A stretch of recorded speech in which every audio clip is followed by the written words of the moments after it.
एक समय की बात है। किसी गांव में एक देवरानी और एक जेठानी रहा करती थी। जेठानी अमीर थी तो देवरानी बहुत गरीब थी। उसका पति जंगल से लकड़ियां काट कर लाता और शहर में ले जाकर बेचा करता था और वो बहुत बीमार रहा करता था। देवरानी जेठानी के घर में काम किया करती और बदले में जेठानी उसे बचा हुआ खाना, पुराने कपड़े आदि दे दिया करती थी।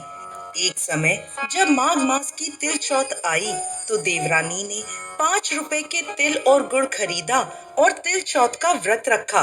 पूजा पाठ करके व्रत की कथा सुनकर उसने तिलकुट्टा बनाया और उसे अपनी रसोई के छीके में रखकर जेठानी के घर काम करने चली गई। जेठानी के घर का सारा काम खत्म करके उसने जेठानी के बच्चों से कहा, खाना खा लो। तो बच्चों ने कहा, माँ के साथ खाएंगे। फिर उसने अपने जेठ से खाना खाने को कहा तो जेठ ने भी मना कर दिया। अब देवरानी अपनी जेठानी के पास गई और कहने लगी, दीदी अभी तो सब खाना खाने से मना कर रहे हैं, अगर आप कहो तो मैं अपने घर चली जाऊं। जेठानी बोली, ठीक है तुम घर चली जाओ, अभी तो किसी ने भी मेरे घर में खाना नहीं खाया, इसलिए मैं अभी तुम्हें कुछ भी नहीं दे सकती। कल सुबह जल्दी आकर बचा हुआ खाना ले जाना। ये बात सुनकर देवरानी को बहुत दुख हुआ और वो अपने घर की ओर चल पड़ी।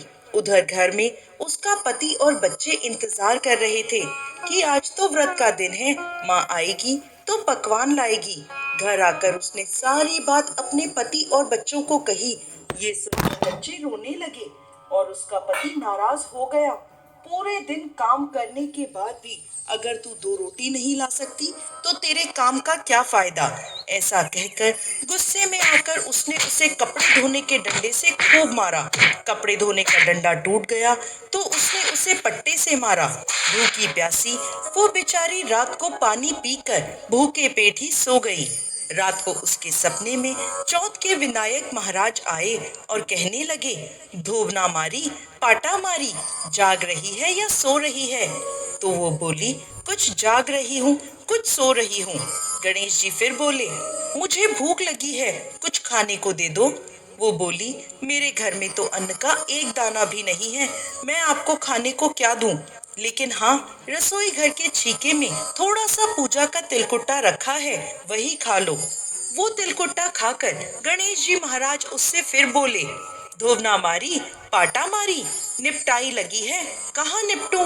वो बोली, ये झोपड़ी देख रहे हैं महाराज, ये मेरी ही है, जहाँ मन करे वहाँ निमट लो। गणेश जी महाराज उसकी झोपड़ी में जगह जगह निमटते हैं। उसके बाद फिर उससे पूछते हैं, धोवना मारी पाटा मारी, अब मैं कहाँ पहुँचूं। वो गुस्से में आकर उनसे कहती है, ये रहा मेरा सर, यहाँ पहुँच लो। इसके बाद गणेश जी महाराज अंतर्ध्यान हो जाते हैं। अगले दिन सुबह उसकी आंख खुलती है तो देखती है कि उसके घर में चारों ओर सोने चांदी के भंडार भरे थे। उसके सर में हीरे मोती जगमगा रहे थे, अन्न धन के भंडार भरे थे। उधर सारा दिन निकलने पर जेठानी अपने बच्चों को चाची को बुलाने भेजती है। कहती है, कल खाना नहीं दिया तो बुरा मान गई, आज काम पे नहीं आई, जाओ जाकर उसे बुला लाओ।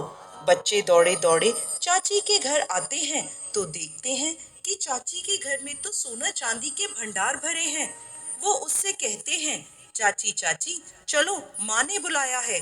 वो आगे से कहती है, बहुत कर लिया तुम्हारी माँ के यहाँ काम, अब अपनी माँ को मेरे यहाँ काम पे भेज दो। बच्चे वापस अपनी माँ के पास जाकर उसे सारी बात बताते हैं।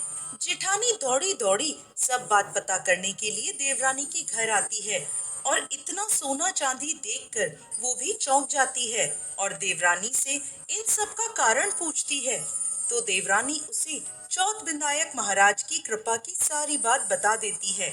अगले साल जब माघ मास की सकट चौथ आती है तो जेठानी अपने पति से कहती है, आप मुझे खूब मारो। उसका पति कहता है, अरे भाग्यवान, कैसी बात कर रही है, मैं भला तुझे क्यों मारने लगा। लेकिन वो हट कर लेती है और अपने पति से कहती है, मुझे इस डंडे से मारो। गुस्से में आकर उसका पति उसे कपड़े धोने के डंडे से खूब मारता है। अब वो खुशी खुशी खूब घी और मेवा डालकर तिलकुट्टा बनाती है और उसे रसोई में रखकर चादर तान कर सो जाती है। थोड़ी ही देर बाद जेठानी के सपने में चौथ विनायक जी महाराज आते हैं और कुछ खाने को मांगते हैं। तो वो कहती है, अरे विनायक जी महाराज, मेरी देवरानी के तो आपने रूखा सूखा थोड़ा सा तिलकुटा खाया था। मैंने तो खूब घी और मेवे डालकर तिलकुटा बनाकर छीके में रखा है, वही खा लो। इसके बाद गणेश जी महाराज उससे पूछते हैं कि कहाँ निपटूं? तो वो कहती है, मेरी देवरानी की तो टूटी फूटी झोपड़ी थी, मेरा तो इतना सुंदर महल है, जहाँ जहाँ आपका मन करे वहाँ वहाँ निमट लो। इसके बाद गणेश जी उससे कहते हैं, कहाँ पहुंचूं? तो वो कहती है, गणेश जी महाराज, मेरी देवरानी का तो रूखा सूखा गंदा सा सर था, मैंने तो चमेली का तेल लगाया है, मेरे सर में पोंछ लो। इसके बाद गणेश जी अंतर्ध्यान हो जाते हैं। वो सुबह जल्दी जल्दी अपना सोना चांदी बटोरने के लिए उठती है तो देखती है उसके घर में चारों ओर गंदगी फैली होती है, बहुत गंदी बदबू आ रही होती है। ये देखकर वो अपना सर पकड़कर रोने लगती है। पति उससे गुस्से में कहता है, ये ले, मिल गया सकट चौथ का फल। अब वो बेचारी उस गंदगी को समेटना शुरू करती है। वो जितना समेटती, गंदगी उतनी ही फैलती जाती। यह सब देखकर वो गणेश जी के आगे हाथ जोड़ के खड़ी हो जाती है और कहती है, महाराज, ये कैसी माया है आपकी, देवरानी पर टूटे और मुझसे रूठे। जेठानी की ये बात सुनकर गणेश जी महाराज कहते हैं, तेरी देवरानी ने सच्चे मन से व्रत उपवास किया था, इसलिए मैं उससे प्रसन्न हुआ, लेकिन तूने ईर्ष्या और लालच में आकर इस व्रत का पालन किया है। तब जेठानी कहती है, महाराज, मैं मेरा सबक सीख गई। हे गणेश जी महाराज, जैसी कृपा देवरानी पर करी, वैसे ही इस कथा को कहते, सुनते और हुकारा भरते सब पर करना। अधूरी हो तो पूरी करना, पूरी हो तो मान करना। जय चौथ विनायक महाराज।